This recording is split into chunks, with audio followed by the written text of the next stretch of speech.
Every month, more and more Americans find themselves absolutely buried under a mountain of debt. According to a new report, Americans are struggling with surging debt. In fact, on average, American families have just over $104,000 in debt. And it's a weight that keeps growing, slowly taking over every aspect of their lives, from finances to peace of mind. But now, imagine something different. Imagine finding a way to kind of flip the script and tackle debt head on to pay it off faster than you ever thought possible. Now, what if I told you that this isn't just a dream? There are proven methods to actually make it happen. And in today's video, myself and my AI assistant Tiara are going to walk through the different strategies that have helped countless people just like you eliminate their debt faster, regain their financial freedom, and take back control of their lives. So whether you owe a little or a lot, these tips will help. So stick with me here, because by the end of the video, you'll have the information that you need to start working toward a debt-free future. Now, to begin, we're going to start with the most important step of the entire process,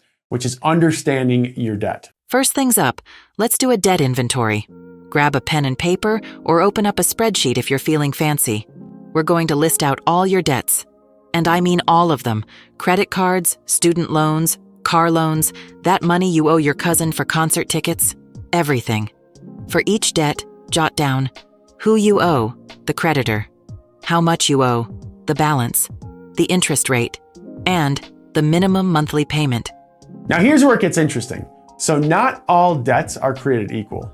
Generally, you want to prioritize paying off high interest debt first. So you can think of it as plugging a leak in a boat. You want to stop the biggest holes first. But here's the thing. If you've got any debt in collections or overdue payments, those need to go straight to the top of your priority list. Why? Because you're probably trashing your credit score, and that can cause all sorts of headaches down the road. Now remember, understanding your debt isn't about beating yourself up. It's about getting clarity so you can make a solid plan. Next, let's jump into the most popular strategies to pay off the debt itself. Keep in mind, there are other strategies, but Tiara was clear that these are the two that she recommends the most. First up, the debt snowball. This method is all about quick wins and momentum. Here's how it works.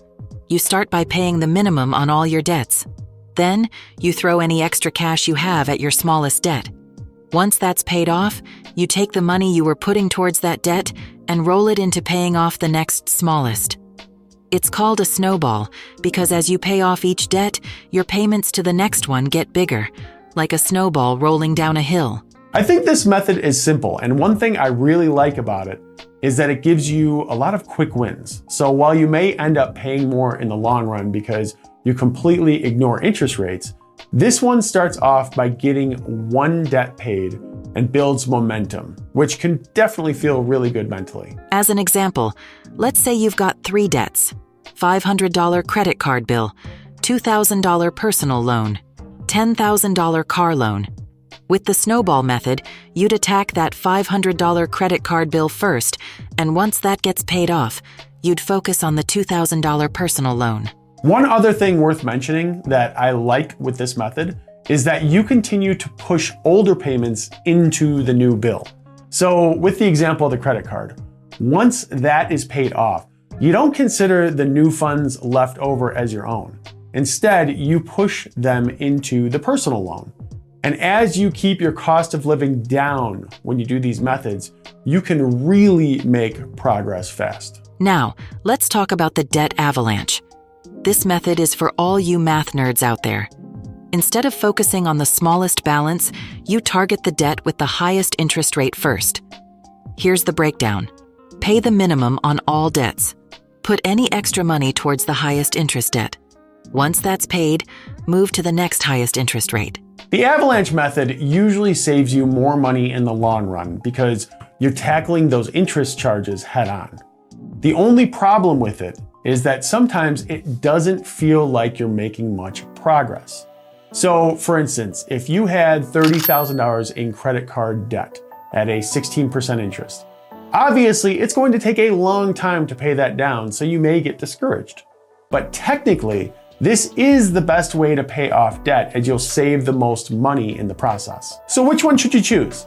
But the truth is, the best method is the one that you'll stick to. If you need those quick wins to stay motivated, go Snowball. If you're all about efficiency and saving on interest, Avalanche might be better. Do whatever works for you. And now that you hopefully have a methodology figured out to pay off your debt, let's talk about the best ways to pay things off faster. And these are important, so definitely pay attention here. In order to get rid of your debt faster, there are really two paths you can take. Cut your expenses or earn more income. Either method works because you'll have more income to put towards the debt, but you need to decide what's easier for you. Generally speaking, I think it's better to first cut your expenses because although you have to make some sacrifices, you don't have to get another job or work another 80 hours a week at your current job to make it work. So here's the most common ways that Tiara recommends to cut your expenses. Now, there are other methods as well, but these apply to the most people. First, reduce subscriptions. How many streaming services do you really need? Take a hard look at all your subscriptions and cut the ones you're not using. That $10 or $15 a month really adds up when putting it toward debt instead. Second, meal prep. Eating out is fun, but it's also expensive. Try meal prepping for the week. Your wallet, and maybe your waistline, will thank you. My wife and I meal prep twice per week, and we prep on Sunday and on Wednesday because that's really the best way to keep the food fresh. Although it does save us some money, the main reason for it in our house is sanity. With a 2.5-year-old and a newborn, things are always so hectic. But this makes things much easier to manage. Third, energy efficiency. Simple things like using LED bulbs or adjusting your thermostat can cut down on utility bills. Fourth, negotiate those bills. Call up your cable, internet, and phone providers. Sometimes just asking for a better rate can save you some serious cash. Now this is a big one, so you'd be surprised what happens when you call these companies and you tell them that the bill is too high and you're considering switching because times are tough and you've seen some cheaper alternatives. No. Stay with me, please. Stay with me. Please, don't leave me here alone. Most of the time, they have a promo that they can apply to reduce the cost. And taking it a step beyond this, consider drastically reducing or even eliminating these bills if that's possible. So if you could pay $7 for ad-supported Netflix each month versus the $70 for standard cable, you're looking at a savings of 90% right there in one bill. And keep in mind that when you roll these savings into the debt that you have, you're not just paying the debt off faster, but you're also saving yourself from paying additional debt. So on the surface, it may seem like you're saving $63 per month when you include the interest you save over the lifetime of the debt. But it might actually be that you save $75 or even $80 a month when all factors are considered. Now, this obviously isn't a list of every way to save on bills. And if you're interested in that, I do have another video that I think that you'll enjoy that I'll share at the end of this video. But let's now talk about the most effective ways that Tiara thinks you can earn additional income each month to pay off your debt faster. First, ever thought about driving for a rideshare app or selling stuff online? There are tons of ways to make extra cash these days. Maybe you've got a skill you can freelance, or you could pet sit on the weekends. Every extra dollar you earn can go straight to your debt. Second, if your job offers overtime, it might be worth picking up a few extra shifts. Yeah, I know.